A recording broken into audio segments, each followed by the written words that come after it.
What is up, geeks and geekettes? Oh, I love it. I love it. Two streams this week for your viewing pleasure.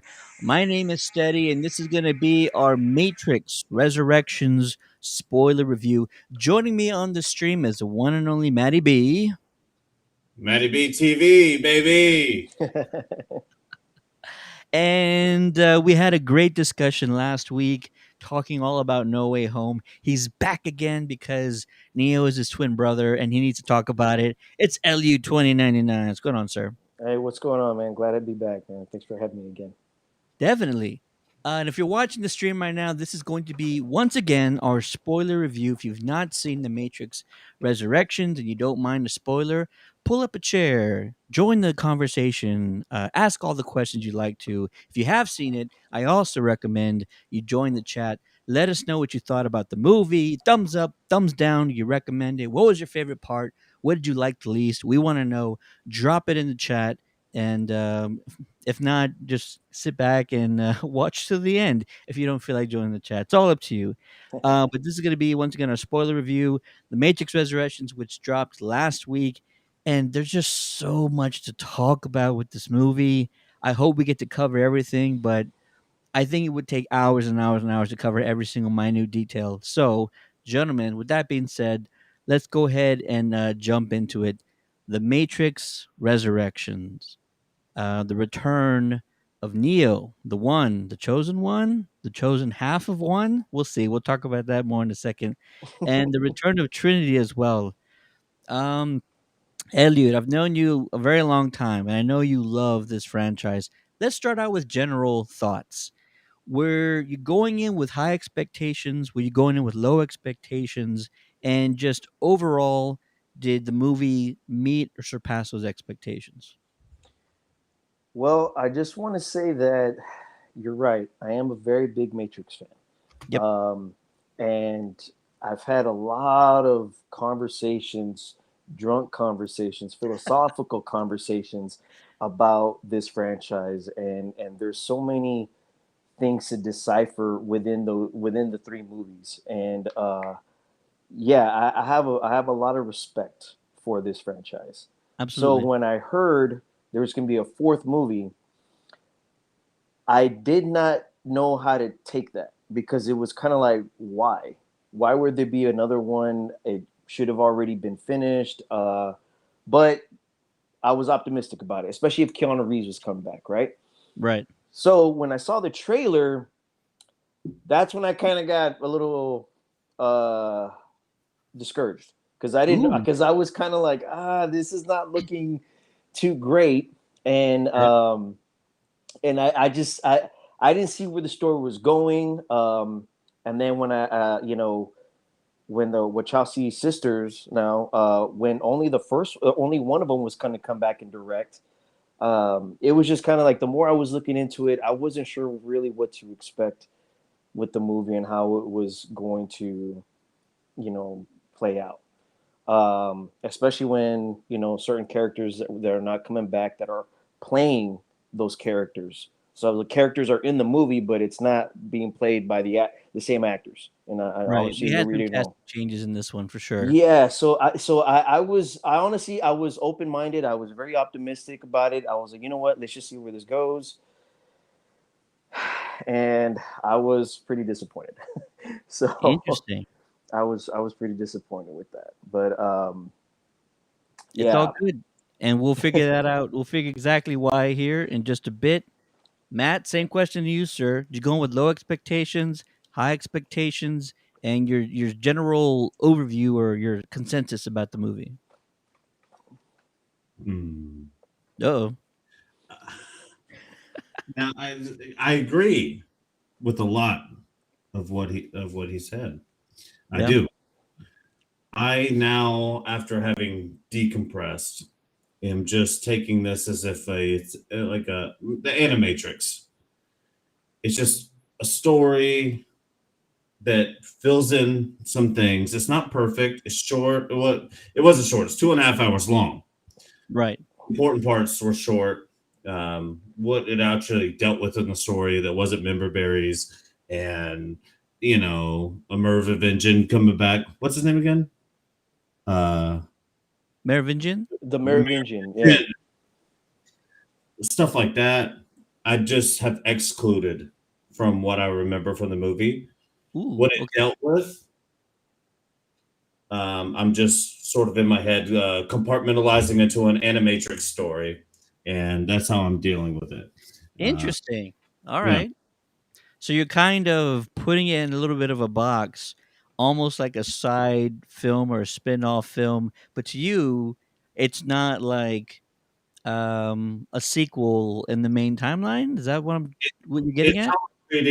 I'm treating it like Ryan Johnson's take on Star Wars. I've just Wow.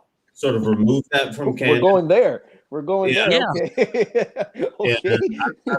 I've removed it from my own canon. We all have that as fans. We have our own canon. Yeah, We it's have what we think the story is, and Mhm. we hope that the directors can tell us that story, and we hope that the people hiring the directors know that we want that story told. However, it doesn't always work out that way. So I'm Ryan Johnsoning this um, as, as far as I can take. I don't know what else to do. I didn't love it. I didn't hate it. We didn't need the fourth. yeah. There you Happy, go. pissed about the money I spent? No. No, definitely not. So I don't know. I'm not going to watch it 1,000 times, but I don't have to, like harp on it. And I'm sort of a little bit closer to along the lines of you. I went in with kind of low expectations, mainly because you and I saw the trailer and we're just like, I don't know where this is going, and we Mhm. had theories, and but you and I had such great theories, and then when you try to make sense of like every single thing, we're like, it doesn't connect. There's no way to connect all these great things, so Mhm. they're definitely not doing that. A few of them we got right, and We so were throwing shit at the wall. yeah, but that's also what we were doing. We're just like, yeah, that could be it. That's a thing they Yeah. could possibly do.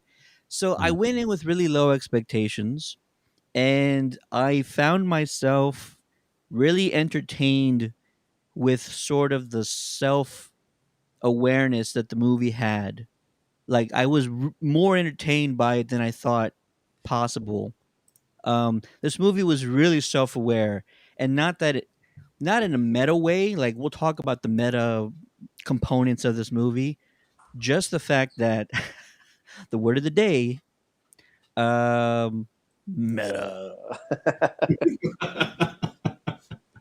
Not those components, but it it just felt like the movie itself was almost breaking the fourth wall, like in a very overt way. And so it was slightly comical, and I was intrigued by the notion that that could be what's happening. And then there was a few really solid moments towards the end that really got me energized. But beyond that, there's a big lull in most of this film, and I don't think that as much as they were trying to set up in the beginning with the modal and the war between red versus blue, the machines, Yeah. like that was all really cool setup, and then it didn't really lead to anything solid after that. It really just ended up being a let's rescue Trinity deal, which I'm not against, but you set up so much cool stuff in the beginning, and this movie could have been a really big epic if you were really talking about discussing the war against the machines. Like we should be beyond at least trying to get out of the matrix, but yet here we are 4 films or 3 films later from the original, and we're just trying to get out of the matrix again, or we're trying to break through that wall. So terrible?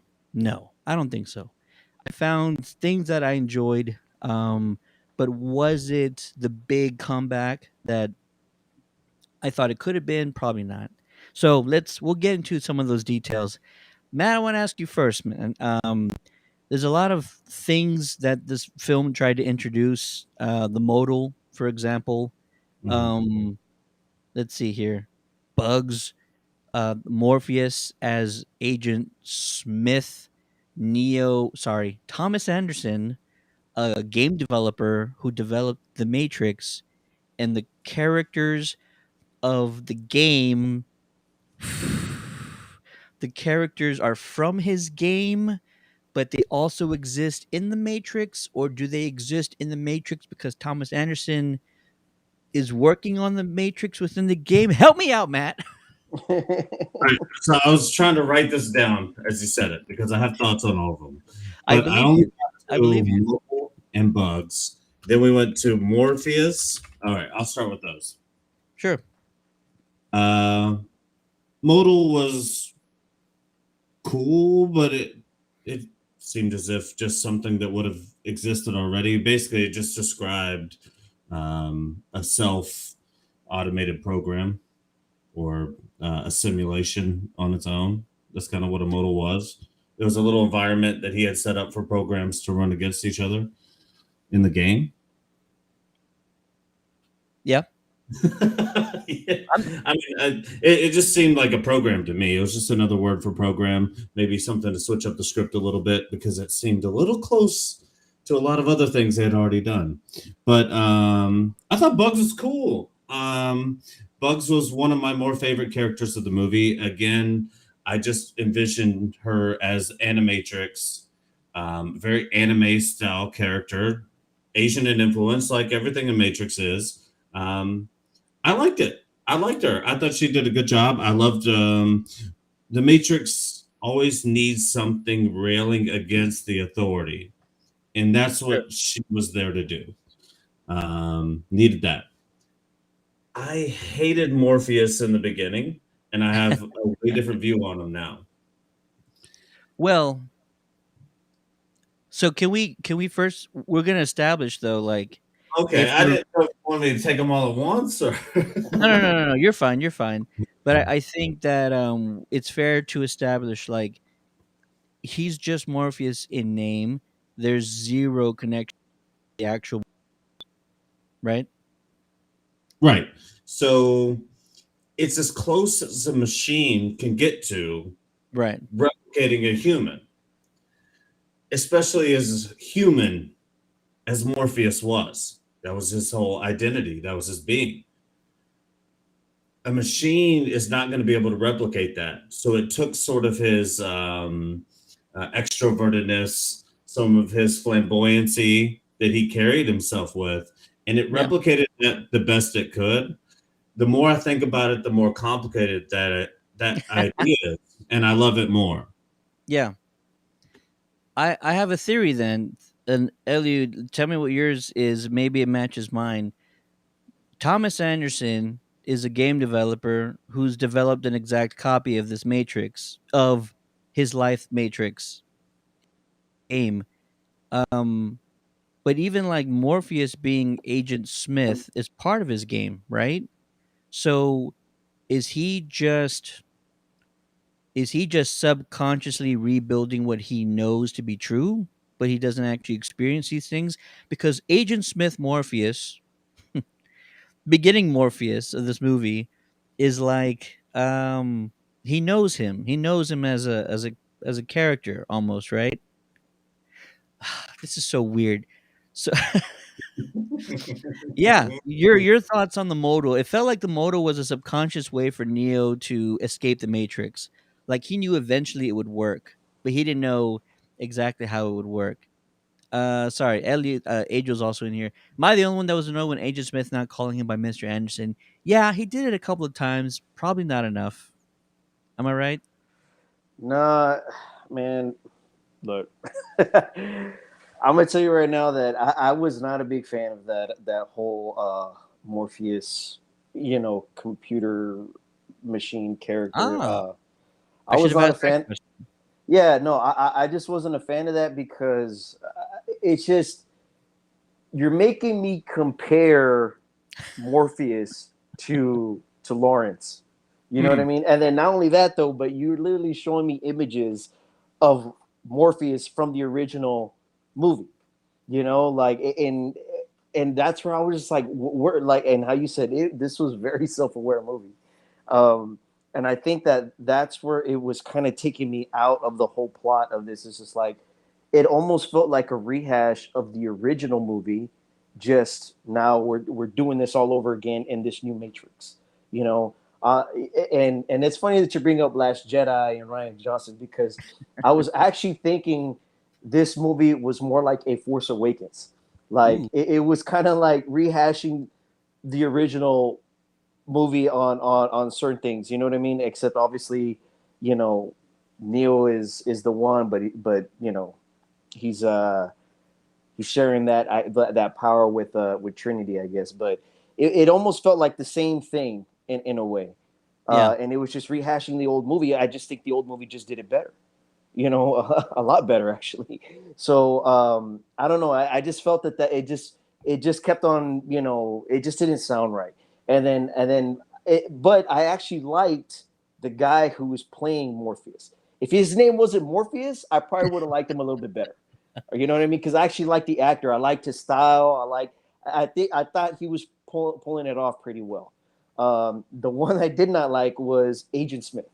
Like anytime he started saying Mr. Oh, Anderson, anytime he like it just I just found it so corny and I couldn't get I was just like, dude, like just stop. Just stop saying it. Like it's not working. You know, he just kept on playing this, you know, Agent Smith that just you're not Agent Smith though. It just kind of took me out. And then again, it was the choreography, the fight scenes that were kind of like in the original movie, yeah. like still doing the same thing. I mean, like again, it was like you're just showing me the original movie, and it was just doing it better. Um, I wasn't a big fan of that on how all that happened, but Matt, do you feel there's too many parallels to the first movie in a bad way, or did you? I don't know. What were your thoughts on that? It was just we always go back to this. We didn't need another movie. There was Yes, nowhere yeah, where to go. I yeah, got you. I So, got it was just like I don't know. They did talk about in the earlier movies. Um, there's different versions of the Matrix. you. Right. I was hoping they were going to take it in the multiverse route, like we had talked about before. They didn't do a multiverse where there's different codes that the one can get in and out of, and he's finding that one in each one. I really was hoping that's what the story was going to be, and it didn't get there, and it did rely on old tropes. I think Too that much. that maybe it was a lack of creativity in a way to tell a story about a code that is constantly reworking itself out. Yeah. Like at some point, the ones and zeros are going to look like ones and zeros. If you have a new movie, it's going to have similarities to the first. What this movie lacked to me was more than anything was just consequence. Ah. Never understood what was the consequence. I still don't know. I've watched it 3 times. I don't know what the consequence is. The machines and the humans are getting along enough. Like we knew, the machines were eventually going to run out of power. They'd want to take some back, but it seems as they're leaving the what's the new city name? The new Aya. Zion. Yeah, Yeah. they're leaving that alone. The machines and the humans are working together. All of this is okay. Um, maybe they like Neo didn't just come back to life and go back to Zion and have a party. Maybe they reintroduced him to the system and they're doing some shady stuff, but I never got what's the consequence. The other one had massive implications. Sure. Every decision made. I don't know, and maybe I missed it. I just didn't see a consequence here. No, I yeah, think you're right, and I'm gonna get back to that just a second. Ajo's also dropping some knowledge in the chat. He said so. He quoted Morpheus as a character in his game, unknowingly taping him from inspiration from his actual experiences. Yes, that I totally got.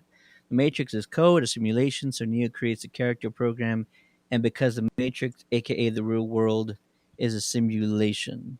And he also mentions, not a big fan either of the reskin and refacing, but how I see it, the machine's an attempt to keep an eye and grasp of the code that makes the program virus Agent Smith Were they? Yeah, I guess so. That could be it. Was Well, not a I big fan of agree. that. What that's what the analyst's role was, Sure. and we'll get to the analyst later Oh, sure. because if I'm gonna go get the Tabasco sauce out of the Oh fridge. no. That tech, I'm telling you right now, I hated the analyst, but that was he was looking at what affected the Matrix in a particular way. This is why he held Trinity and Neo so close together, but it's also a reason why he kept Smith involved with it as well. Yeah. Uh, he was exactly right about that, and I agree with him there. I did like the reskin and restructuring because I didn't want to see frames of the last movie anymore. So Well, not anything that. new in this movie was great. Yeah. No, for So real, bro. so real quick, Yeah. I, at this point, I'm more like Neo and Trinity the One and all that. I'm actually more impressed with Agent Smith here and what exactly he is, because that dude keeps coming back. Even in Reloaded, when he came back, even his explanation for coming back, he couldn't even explain it. It Right. just something happened, and the way I took um, it was something a part of Neo that I guess coded onto him to where now he's almost like the yin and yang. That's how I saw the original movie. But It was like yeah, you're they had right. they had to be The completed. one breaks the matrix, Right, and the code trying to fix itself created Agent Smith. right. So that's where there was a relationship, obviously, like how Smith says, "Hey, I don't think you appreciate our relationship." There is a relationship between the one and then obviously the Smith virus or whatever it is, and on this movie, I didn't know. Like, I'm just kind of like, well, why Smith now?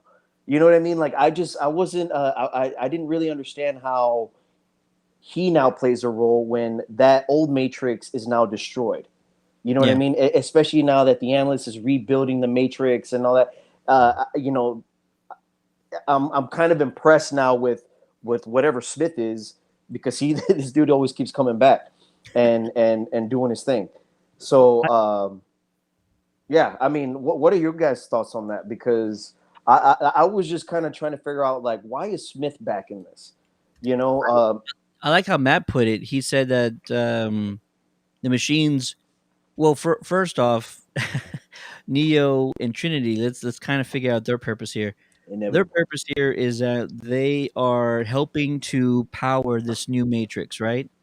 Mhm. We can kind of agree about that. Their connection helps to generate enough energy to power this new matrix.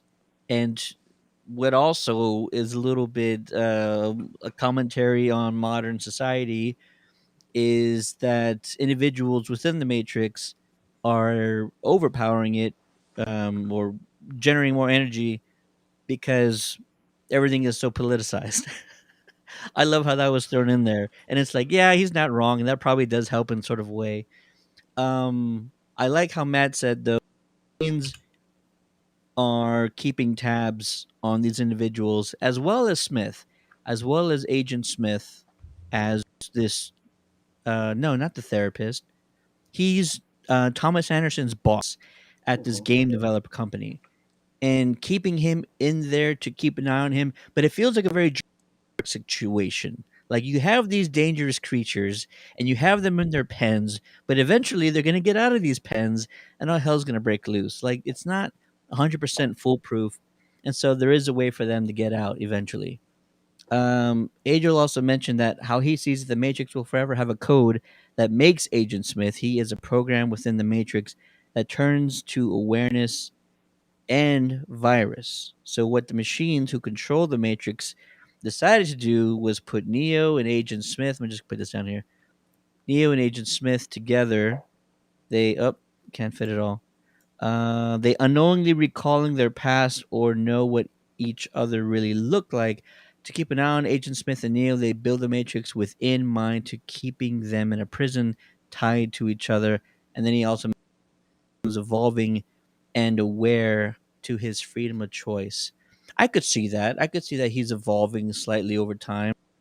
Um, I also I also think that the modal was sort of Neo, not not Thomas Anderson. I think the modal was Neo's way of asking for help, screaming for help. I think he knows in some deep subconscious level that he's back in this matrix.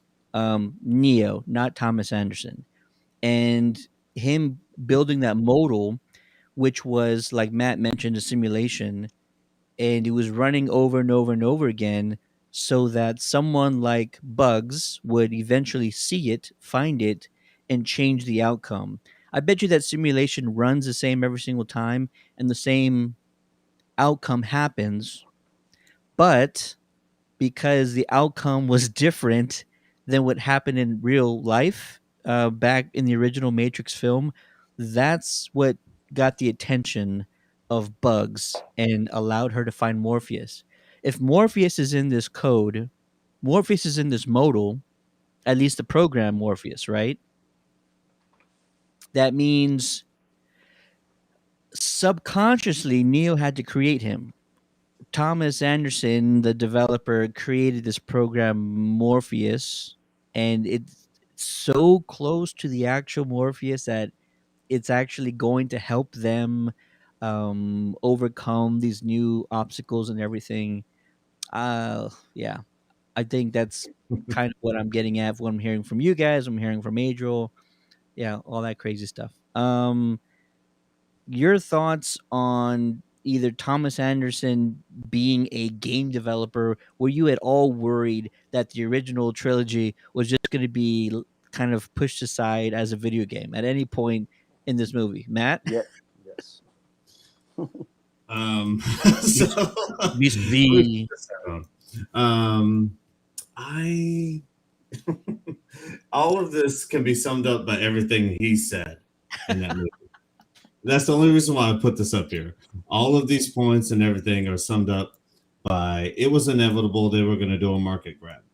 Mm.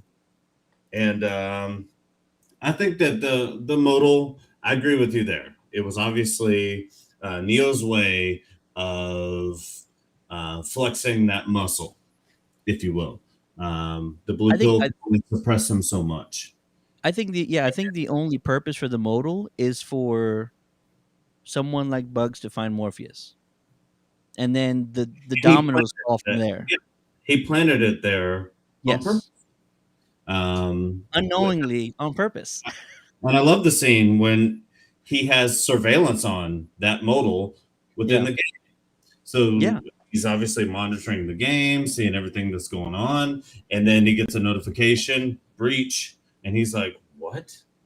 And then that's actually where the movie starts to kick off. The modal does play an important part. They could have branded it a little bit better. I don't know. Maybe I don't like You calling could it have the done a modal. lot of things It better. seems like a new word. yeah, Um, sure. but it was inevitable. Okay. Smith is inevitable if Neo exists. Ooh, all That right. was the entire point. No matter what. Faced off in Reloaded when Yep. Smith, Neo had just got done talking to the Oracle on the bench, and then we get that badass fight scene. Smith's dialogue there is very important to why this movie it fills in all those holes. And it's weak. It's trash. It's basically just saying like the Force or magic or anything like that. But Smith is inevitable. If Neo Right. exists, Smith has to, because the code will always try to balance itself if it's being broken. Yeah. And Smith was the one who was able to break through. And I think they knew how good that program was at manipulating the one, and so the analysts kept him there. And that's what he was doing the whole time as an oppressive figure who was giving life advice and calming down his ideas. Have you seen your therapist? Smith's program and the analysts are working together to control him. It all seemed kind of obvious to me. I don't know. I didn't have a lot of questions coming out of it. Like, you know, what happened. It Yeah. seemed pretty clear. It was a manipulative program designed to keep Trinity and Neo as close as they could to make the program work better. Still, no consequence. I don't know what the. No, and I think you're right about that no consequence deal. You mentioned that earlier, and the last time you and I did a trailer reaction, what did I tell you? I said I hope they don't pull Terminator 3 and Yeah. just tell us like, "Oh, Judgment Day, yeah, you can't escape that. That just it's inevitable. Anything you did in T2 to prevent Judgment Day, yeah, that didn't happen because you can't stop Judgment Day." Like I didn't want them to pull one of those deals, and they kind of did because you would think like some major changes would happen once Neo sacrificed himself in Revolutions and stopped the war. Well, like we find out there's like still somewhat of a war going on because the humans aren't on the they're not on the top living on the land. They're still underground and they're Mhm. hiding even more underground. Why would you need to hide? The war's over, damn it. Um, so Uh, I'm not They saying just don't his like the machines. You got to think, even to the point of Morpheus' speech in the yeah, cave. Let's take an average age of everybody in there. Let's say it's 40. Let's go high. Let's say the average of everybody in that cave was 40 years old. sure, Human form. yeah, They don't know anything but living in caves. And they had been doing this now apparently for hundreds of years. To assume yeah, that they're just gonna climb back out of the earth and everything's gonna be bright and shiny is pretty unrealistic, right? I mean, they don't know what it's like. yeah. Maybe the surface of the planet is like irreparable. Maybe like you can't repair it at all. That's probably a thing, but who knows? Nah, Eliud, I don't buy that because I ooh, mean they're really? running around in spaceships. You're telling me that that all they know is caves when they're running around in spaceships, pretty much like, and they're not really spaceships technically. They're like they're They're not not in they're space. not really spaceships. Right. But I mean, you're telling me you have all this technology, but yeah, we're gonna still kind of be living in Cave dwellers. caveman, yeah, cave dwellers. Like, no, I'm not. I don't buy that. So the Did you? Matrix is like doing heroin, right? Okay. So you're in the Matrix and you get this incredible high of what life is actually like. And then you're pulled out of the Matrix and this world is what you have. And it would almost seem like they wouldn't really, You it's just like a want to go high. back in? Yeah. Like, what are you going to do? They would rather use their technology and go in the pretend world for a little while. It's kind of how like kids are going to be with VR now. It's a very interesting take on society and where things are heading. People are going to be in a True. virtual world. True. I just I don't know. I just think that I just have a hard time believing with all the technology that they have, they're going to still continue living in caves. And I'm with Ted on this. Like, I thought once revolutions happen, the war is over. Why are we still hiding? Why are we still fighting? What are we fighting? Like, it's done. That was the whole point. Um, so yeah, that's why I just wasn't really buying like what they were putting down with this whole new Matrix thing on how you know just rehashing Neo all over again, and yeah, I just wasn't buying it. It was hard for me to get into that, especially after how you said consequences. When you look at Smith, what is he always talking about? Yeah, inevitable, but there's got to be purpose. There was no purpose. I saw no purpose in it. Yeah. Like that's where I was kind of confused. Like, what is this? What is his role? And he wasn't like taking over or anything like that. It was just he was just showing up for nostalgia the way I saw it. What was his purpose in this? In the original Matrix, I mean, the agents actually had purpose.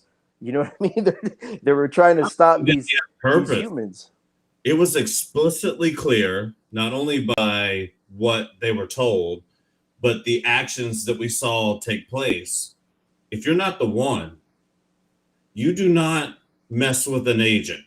Right. Morpheus only did so, or Trinity only did so to save Neo. True. That's the only reason why they ever intervene.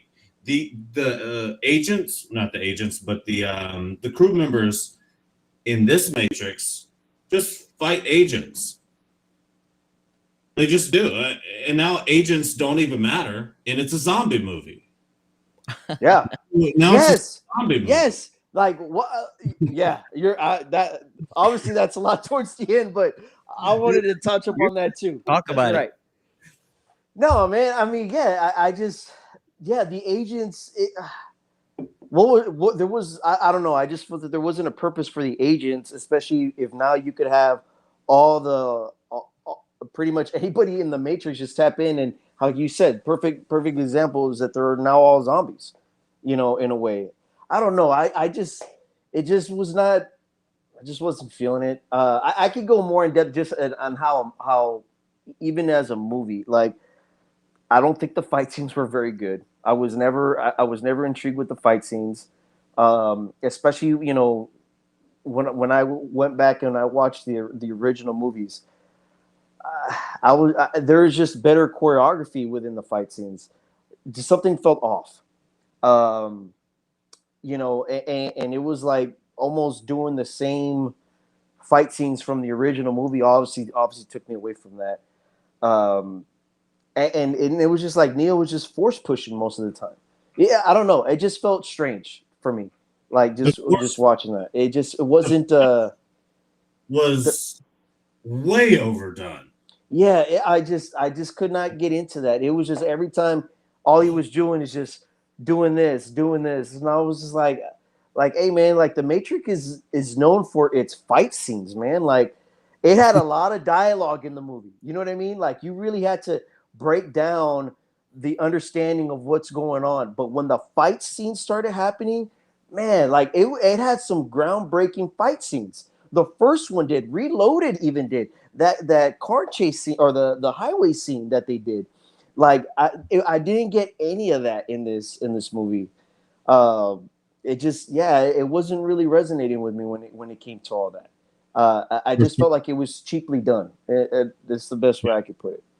And another thing I wanted to like talk to you about, because you're someone I don't know, and dialogue is important. I felt at certain points during this movie that it was just setting it up for Trinity to be the hero at the end. Yeah. And that's okay. But was it Lana? Because she was a man when she made The Matrix and made a man the hero of a movie, of her masterpiece, her and her brother, sister, whatever, her family made this incredible film. And because of the time, she didn't make the hero who she wanted to make the hero. And this movie is just to let Trinity win. Maybe inside of her is Neo and Trinity. And that's why that she took this leap. And now she's living as Trinity. And she wanted to tell that in a different way than she was able to in the first few movies. Hey, I'm back. That could also be a possibility. I also kind of took it that's a good point. All right, because they even said it that the Matrix is a way of, I guess, transitioning with relating to their own lives. That could be a good point. I never took it that way. I had my own personal interpretations of the Matrix. But I think the obvious answer to this, and the way after just seeing how everything played out, I think one of the obvious answers is right in plain sight is when Agent Smith talks about how Warner Brothers is forcing them to do a movie. Like when I heard that line, I was just like, wait a minute. Are you trying to tell us something? Like, are you trying to tell us like why this movie exists? Well, because if we don't make it, we're gonna do it without you. So it could be that. It could be, hey, you know what? Maybe the Wachowskis were like, I want to continue on the story, or hey, nobody's going to touch the Matrix but me, and if anybody's going to ruin it, it's going to be me. Like that could have been it too. I don't know. I took a lot from it, and it's not there's not one answer to how it works. It's there was definitely political. You Uh, know, I didn't. You know what? And Ted and I, we've had our political talks. We could get political, but I did not. But I never took this movie. I didn't. I didn't take this movie very politically at all. I didn't. If there was a lot of political reference in there, I never took it. It was trying to sway me one way or the other. I never took it that way. yeah, I don't Um, think it And was and pushing a narrative. yeah, It was just telling a story of social political times in a sure. very meta and shorthanded, and let me just slap it onto a franchise people love kind of way to push that narrative. Yeah, I I felt that. and I felt that too. I felt that too, but I didn't feel so much the narrative either because I felt more of it was just like I said, just rehashing the old movie. And it brings the question of purpose. Why does this movie exist again? Like what would I just don't see where the story is going to continue now For from sure. here. So that's And, where I'm kind of I don't know. I'm kind of lost with that. You and know. have you guys thought over even, for example, No Way Home? Doctor Strange is able to just use a spell, white memory, basically making things consequence free in its own way because people don't remember certain things. That removes the consequence of things that happen. Ghostbusters Afterlife did a little bit of that. There's been this new Matrix movie. It seems to be a trend of these movies that are coming out that are removing consequences from the worlds that they're in. Gozer was way less consequential in Afterlife than it was in the first one. Having a magic spell that can wipe people's memories, even though that might hurt your heart, and people don't remember you, it's removed your consequence now. The Matrix, again, has removed consequence from the equation. And I don't know if it's the audience now, being younger than we are, who see consequences in a different way. I don't know. I don't know. Yeah, I mean that's a good question. I would hope not. I still like consequences, and I think even if we're gonna bring up No Way Home, I think No Way Home still had consequences with that. Even if being him now that there is no more. Mhm. He has no more friends, and family that know who he is. That was a major Yeah. consequence. And to be honest with you, that was a big thing that was missing from No Way Home or from the MCU Spider-Man, anyways. mm, But I guess with this movie, yeah, I'm kind of torn with the consequences with this on how again, where's the purpose at? What's the point of it? I What felt happens that if there. you fail? What happens I'm if you sorry. fail? What happens if you fuck up? What if the mission doesn't go to plan? That's what this movie missed. We don't know. The What I what world. think does happen? I mean, what does happen because the analyst was already control of Neo anyways. Yeah. So what happens now? It's like, the only consequence, and I'm not saying it's a big one or a little one. The only consequence is Trinity dies, and that's the only thing that I gathered from it. Like worst case scenario, Trinity dies. but to me, the original Matrix was such a good metaphor for Christianity, and I'm not necessarily a religious person. The way that it tackled ideas and consequences and also tied in a love story is one of the reasons why one and two might be some of my favorite movies ever. One of my problems that I had with three was that it focused really heavy. It seemed to shift the fate of the world consequence onto just Neo and Trinity's relationship. And if they just don't see each other again, the rest is whatever. And this Yeah. movie kind of did the same thing where it's like, yeah, y'all's relationship is cool. We love you guys, but is the fate of the world worth it? It's a pretty selfish idea. And they did that in the third movie, and they did it a little bit here, a lot of it here. They did the whole movie here. I mean, you're right. You're absolutely right, and I can't give you an honest answer. Like, what happens if Neo and Trinity never break out? Does anything get worse? Like, Io seems fine. Nobody Yeah, on Io is in danger or any imminent danger. So yeah, no, you're absolutely right. there's no stakes. Like, what's the There's stake on this? Yeah, Yeah, like there's no stakes to the people that are there. There's no being in some sort of like unusual servitude, trapped in the matrix unknowingly, is somewhat bad in itself, but like not knowing that you're suffering doesn't really come across very well in this movie. I liked how you mentioned and you brought it up earlier, Eliud, about the Agent Smith boss bringing up like the sequel to the game. We're gonna make the sequel. They threw in Warner Brothers in there. It was a very, to me, it sounded like a very visual representation of the creative process for Lana Wachowski.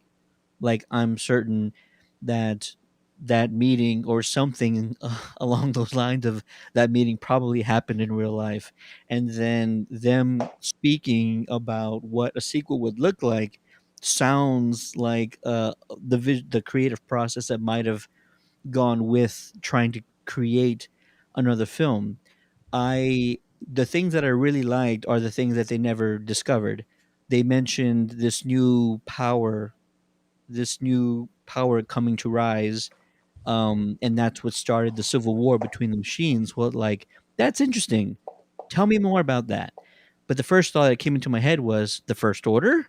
Like, this is a very Force Awakens type situation where like we defeated the Empire, but we're still in 20 playing the same years, song.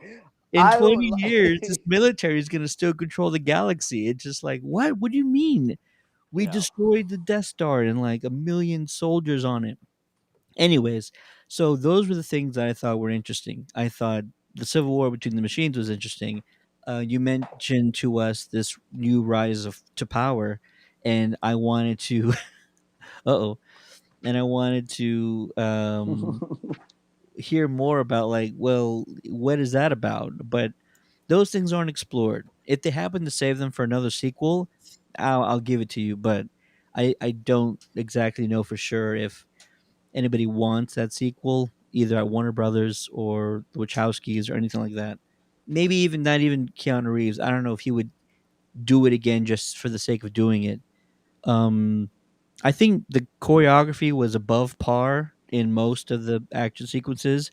I don't think that they were breaking any new ground like the original did, or even the sequels. I like a lot of the choreography fights in the sequels. I just felt like it was good enough, but it wasn't fantastic or anything like that. Yeah. Um, I wanted to bring this up real quick. That's why I what's looked that? this up. What are you looking up? Well, here's the budget for Grand Theft Auto 5. Uh oh, here Okay. we go. Yeah. Great game, open world, lots of great technology. People still play this game. 291 million. Mm, That's a lot of money. The sure is. budget for Matrix 4 was 120 million. 170 less than the 291 it took to make a Grand Theft Auto. And I only bring this up because as a fan, I kind of want them to stop fucking up my movies and just give me a video game in an open world that they can make money on for the next 6 years in DLC. Yeah. Give me the characters I love. Let me build my own. Let me live in this universe. Stop giving me $120 million movies I don't love. Build me a beautiful video game like Grand Theft Auto 5. Let it last for 7 years and keep updating that thing and eat on it for 20. There you go. There you Sorry, go. ran No, over. you're Preach. Preach. Yeah, Let's see here. What are your thoughts about the Merovingian getting his return? It felt like, Member you know Berry. they didn't allow him to do anything. But definitely his commentary was sort of a dig at modern society's addiction towards social media and its lack of original thought. In a way, he's not only dogging like all other. Yes, where was Monica Bellucci in all this? Um, Yeah. um, the Merovingian, it sort of in a way feels like a dig not only towards like every other sequel that's out there that's doing similar beats and whatnot, but almost like to this movie as well. It's almost like the writer or just Lana is at odds with herself trying to create this movie. Like, I don't want to do this, but I kind of have to do this, and I'm going to put in all these little components and these moments where like I get to speak about my frustrations with having to make this movie. You guys felt that way at all? Yes. Hmm. I'll tell you one thing that they could have gone creative with the whole what if Trinity didn't want to be saved. Ooh, They could have gotten really creative with this. And I think that's where it kind of misses the mark for me because the original Matrix was, in a way, I guess you could say, a product of its time. And I never really saw it that way until I saw the Matrix Resurrections. Just the little details, just using the phone, how they tap in and out of the Matrix, how they rush to get the hell out of the Matrix. They have to go answer a phone. None of yeah, that happened here. There was no stakes into that. Like, it was just like, I guess what, tapping into mirrors, catching kind of in and out, plugged in or plugged out. And in the old Matrix, it was very that whole mundane 9 to 5, you know, kind of, what's the wake word? up, wake up, get out of your boring Yeah, routine, like, yeah, it was very much snap out of that it. whole, yeah, that whole, day to day, nothing's changed. You're in this, you're just a pawn in this whole big machine, Hmm. that keeps things going. You know what I mean? Like, and that's where you're trying to break out of that, into Right. actual reality. You're unplugged, right? Yeah. And the only one that really, and even in the first Matrix, it kind of explored, well, hey, you know what? I don't want to be in the real world. I like the Matrix. Yeah. I should have taken the blue pill, that kind of shit.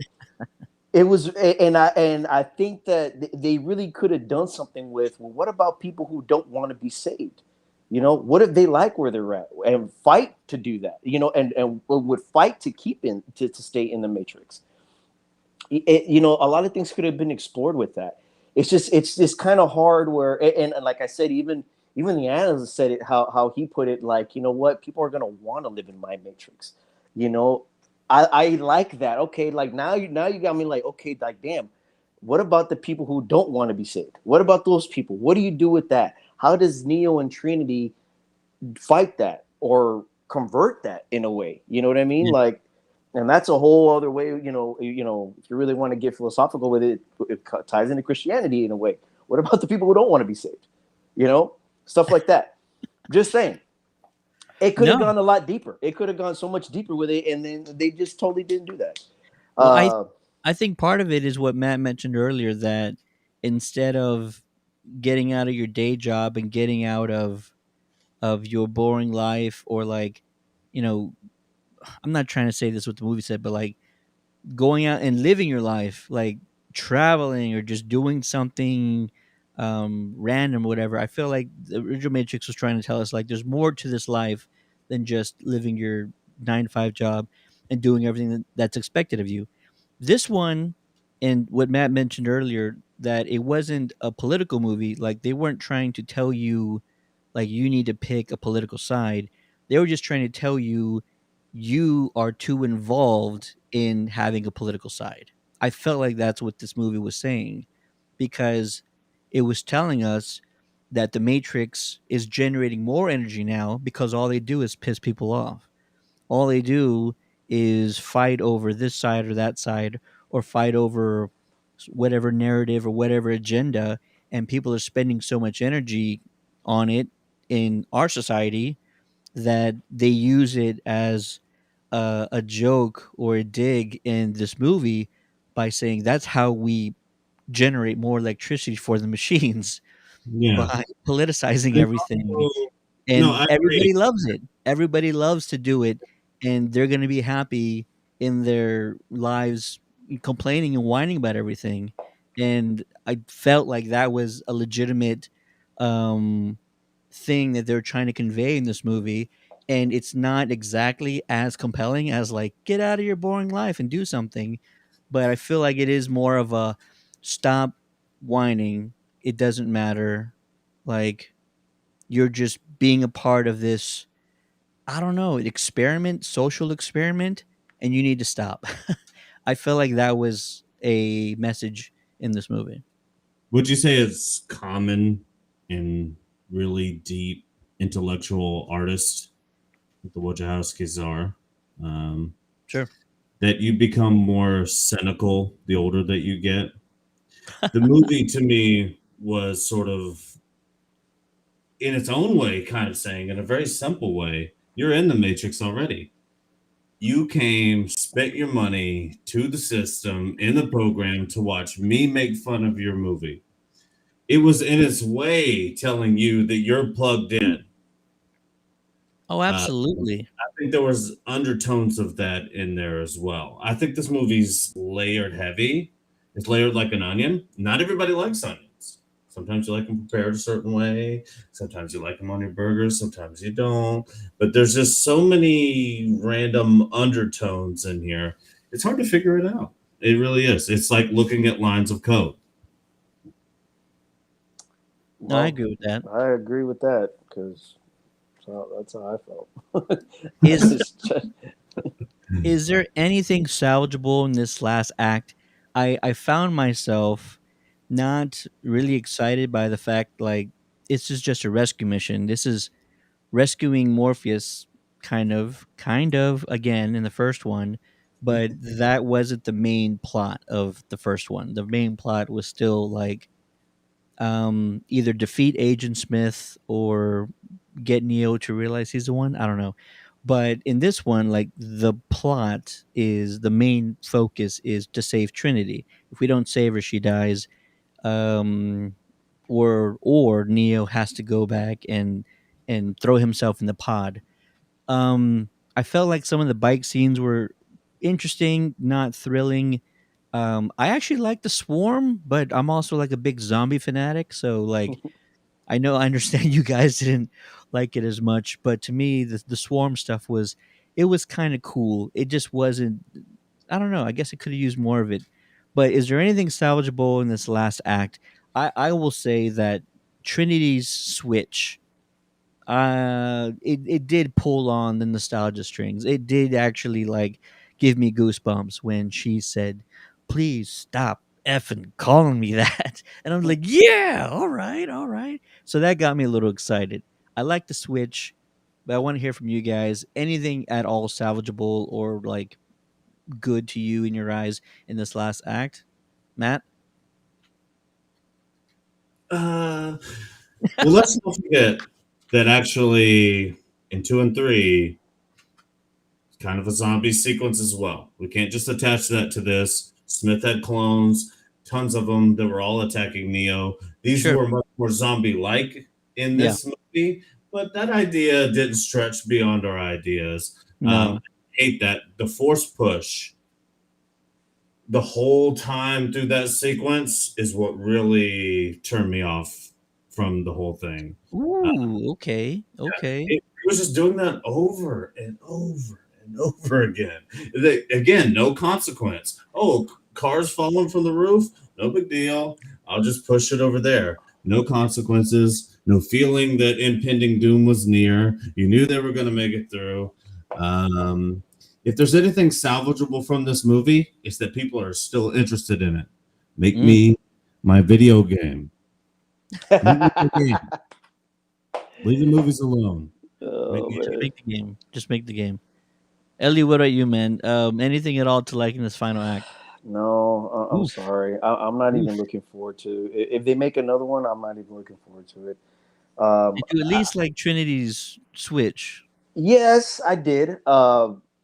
But again, it was nice. It was nostalgic, but again, Why? What's again? No purpose with it. And then not only that though, but again that the car scenes. I just I'm just so disappointed with how maybe I just shouldn't have watched the original ones before I saw this movie, man. Because you know what I actually liked about Reloaded, which a lot of people just like don't appreciate, is how do you make the one and still make things still dramatic and you know getting that sense of danger.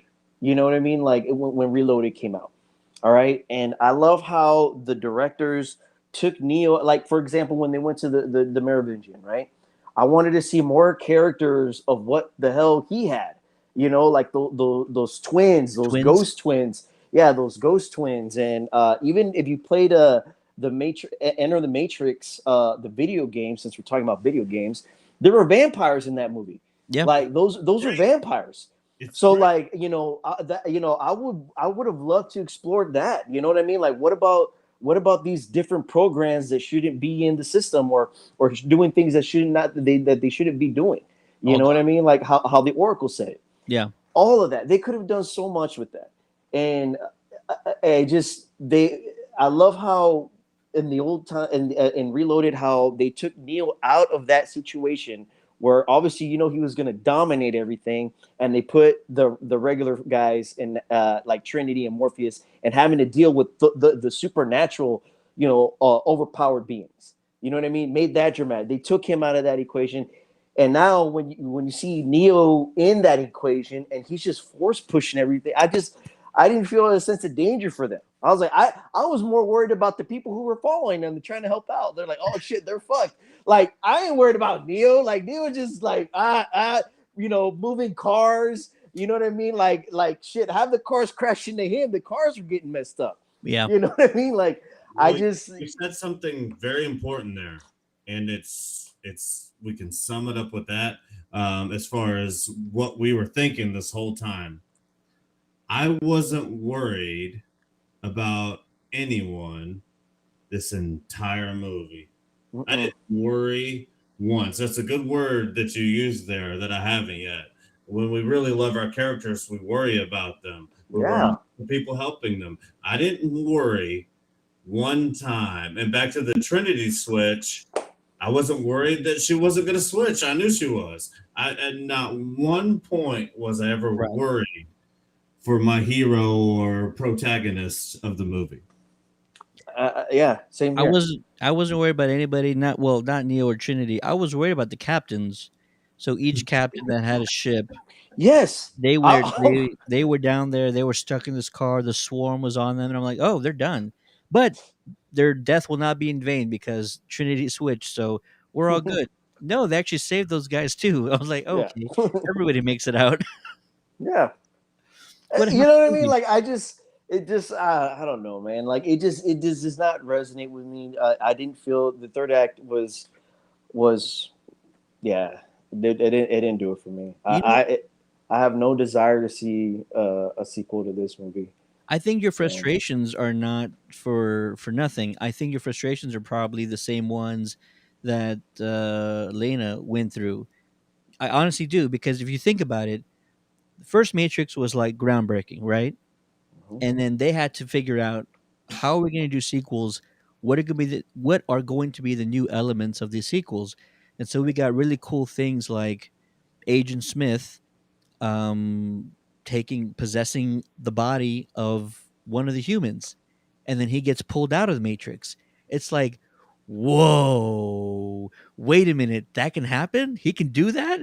And it's like once you get to That that, they didn't use that no, no, no, and I agree, and I in this agree. movie My is point is like if you already pulled that out of the hat, like where do you go from there? Neo was already like force pushing machines in the real world. Like where do you go from there? I don't know what your ideas that you can conjure. I don't know any ideas you can conjure up that beat those things. And so yeah, we get a lot of the same beats. We see a lot of the same fighting moves from like Agent Smith. The only thing Neo can do now is force push because He's done everything else. He's done everything else. He's already flown, and so he can't do that either because that was the coolest part of the first one. Is like he can fly, and that was an idea already used. It's your frustrations are probably the frustrations they went through. How do we come up with ideas when we've already come up with the baddest stuff already? Like I already just named like the biggest ideas they ever came up with in this world, this universe. And how do you come? How do you surpass that?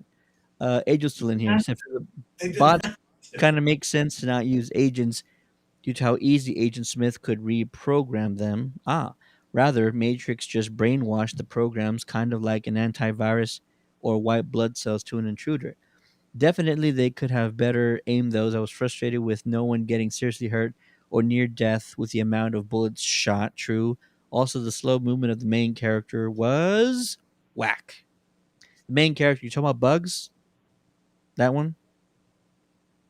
I'm not sure. I mean, even if he's talking about the fight scenes, I just I wasn't very impressed with the fight scenes either. Man, yeah. Where do you go? I feel like if you want to make a Matrix sequel, you know what you have to do? You have to already be out of the Matrix. Like we've done everything we can in this Matrix, right? Like, Yeah, and I agree. That's where I was really kind of curious where this movie was gonna go. And like I said, when I saw the trailer, I didn't know what to think of it. I'm like, what more can we explore in this? And the main thing that I could really just think of is that people just did not want to leave the Matrix. You know, that's the only thing. But I don't know. I don't know. To me, the twist could have been Trinity did not want to be saved. That could have made me curious to be like, all right, oh shit, now where are they going to take this? You know, because now Neo is not fully the one without her, but now she's good to go. Like, hey, she Where unplugged. I yeah. was thinking, like, while I was watching this, and again, I'm a psychopath. So I think about things that are probably never going to happen when I'm watching the movie. I was hoping when they were setting up the video game thing that Neo was the architect in this new one. Mm, Hmm. I was really hoping that that's what they were going to do because if he obviously had one on one with Colonel Sanders, he sort of understood he was important to the Matrix. Again, Neo is still important to the machines. He gets respect from them that others don't. right. He sort of walks on water here again to the Christianity reference. But if they would have made him the architect here and his blue pill version was building this new code because he knew it so well, knew how to manipulate it, that once he was red pilled, he was going back and breaking his codes, going back to save the people that he loves and cares about. That's what I was hoping that they could do with the next one. Again, that didn't happen, but I would have loved to see something along those lines that could keep us in the matrix, could keep us with the things we know, but changes the consequences for the main characters involved, but keeping the same underlying theme. But I'm not the one writing checks over there. I had an idea, and is something kind of that you mentioned. Should this movie have been more along the lines of the machines recreated Neo and Trinity to have them fight against the humans, and then maybe they pull one or the other. Maybe they pull Trinity out first successfully, and then Trinity has to actually fight Neo, or vice versa. Maybe Neo actually has to fight Trinity because she's now an agent, not physically or whatever, but now she's on the side of the machines. I kind of like that idea better than just like, oh, she's brainwashed, she's a mom, and I have to get her to remember she loves me to get her out. I don't know. I feel like it's more interesting if there's more conflict there to get them out.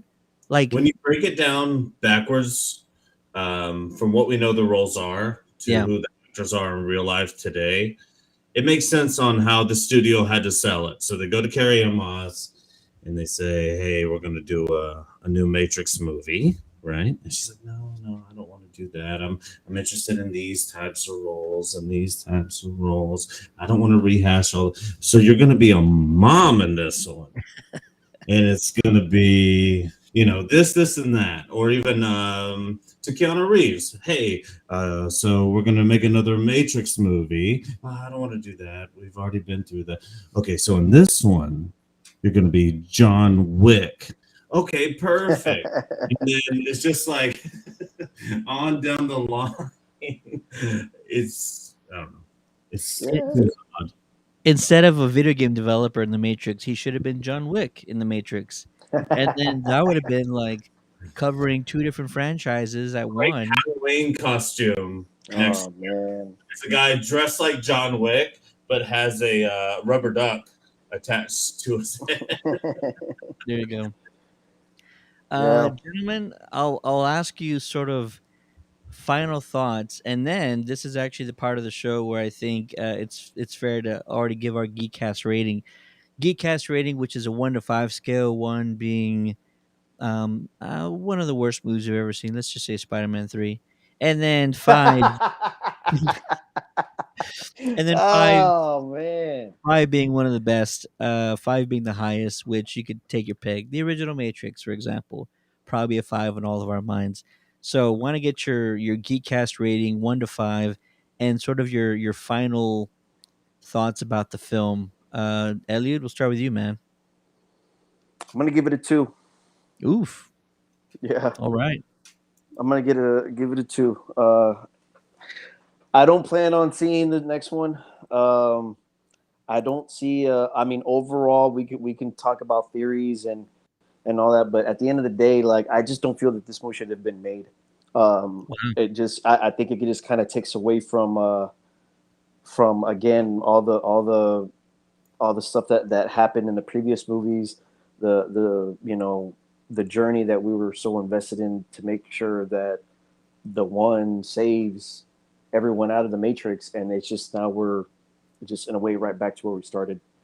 And like I said, the movie I felt was just way too nostalgia based, like even to where I don't think it could have survived without the first movie. Like, I mean, it was literally almost doing the same thing from the first movie, and a lot of scenes. They had a lot of the first movie scenes on there as well. And then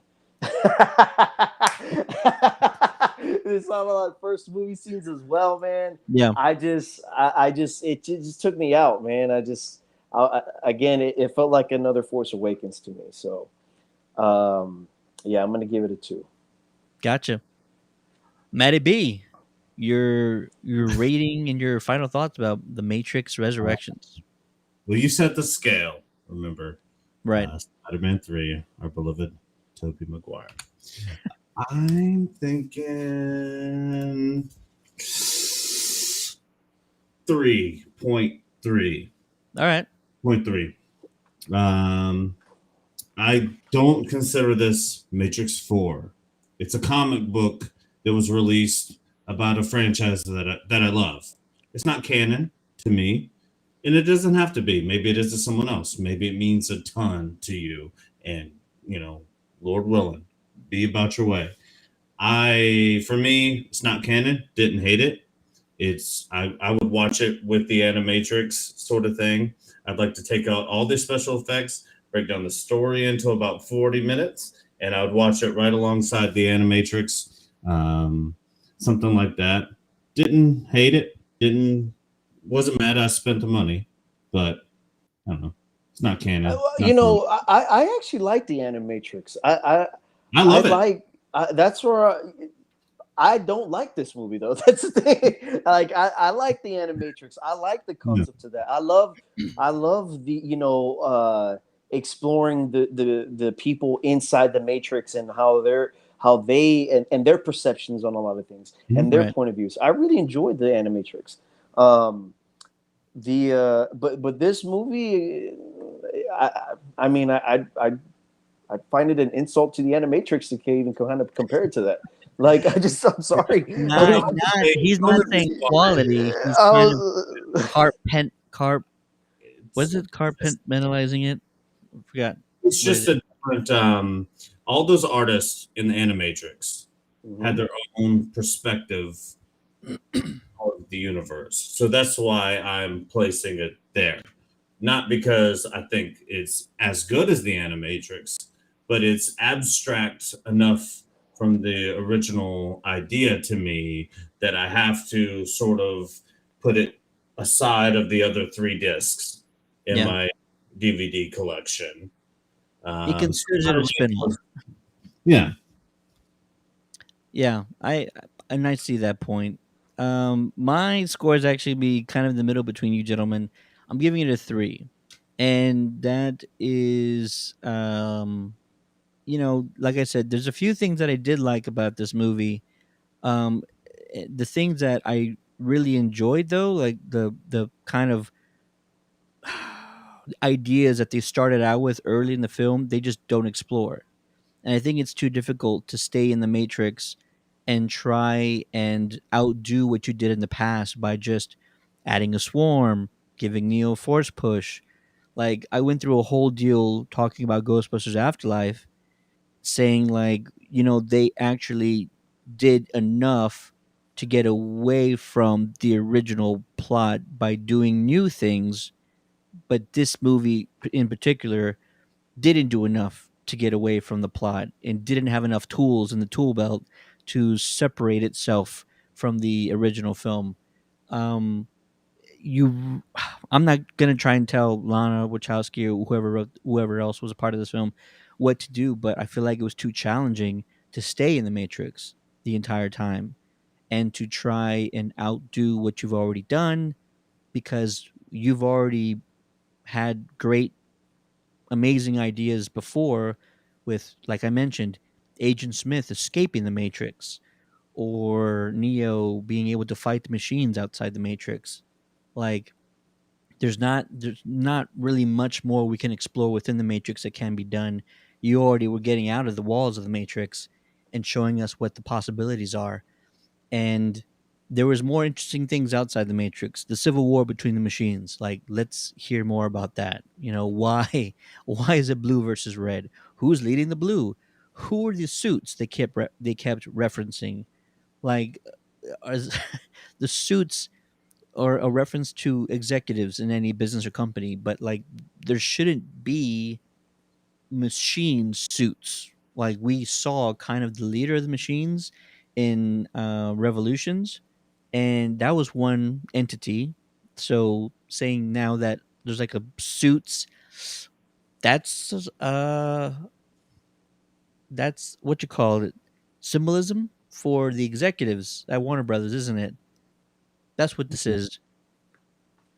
That's all it is. This one big movie. This is one big, like, middle finger to Warner Brothers for forcing them to make this movie. that's That's all how I I take see it. it. That's how I'm taking it, man. I'm That's not. all I'm it not even is. fucking with you, Ted. I totally agree with that, man. Because I It just really hit me think right it. now. Yes, like I'm like I don't understand why this is made, and again, I mean, I just yeah, man. I'm I'm just baffled on how all this came to be with everything, and it's a very unfortunate because I No, mean it's all good, man. because I really do really like the original movies, man. Those are like some of my favorite movies when I was in high school. You know what I Yeah, mean? Like I love those movies, and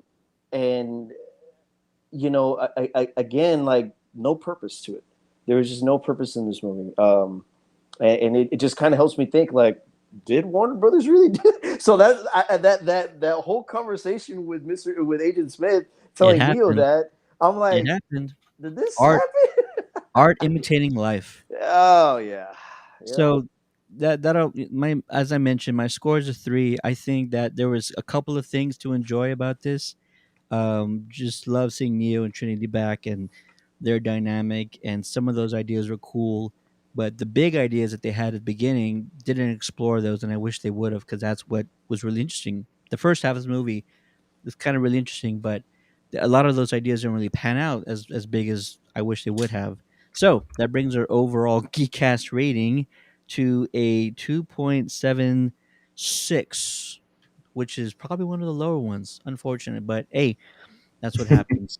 But we want to hear from you. If you're watching this stream, if you are catching us at a later time, drop your own rating in the comments, or you can send us a message and give us your thoughts on the movie by clicking the send a message button on Facebook, or you can always email us on the contact page of our website at www.countdowntothegeekcast.com. Be really interesting to see what happens next with this franchise. Game would be pretty dope, but this is such a weird situation with this movie and all of the ideas that we've been discussing, which could be possibly true on the frustrations of just getting it made, and how frustrating the creative process might have been. That I don't know if anybody wants to take that chance anymore. Do you give it to somebody else? Do you have to bring in a new director, a new writer with new ideas?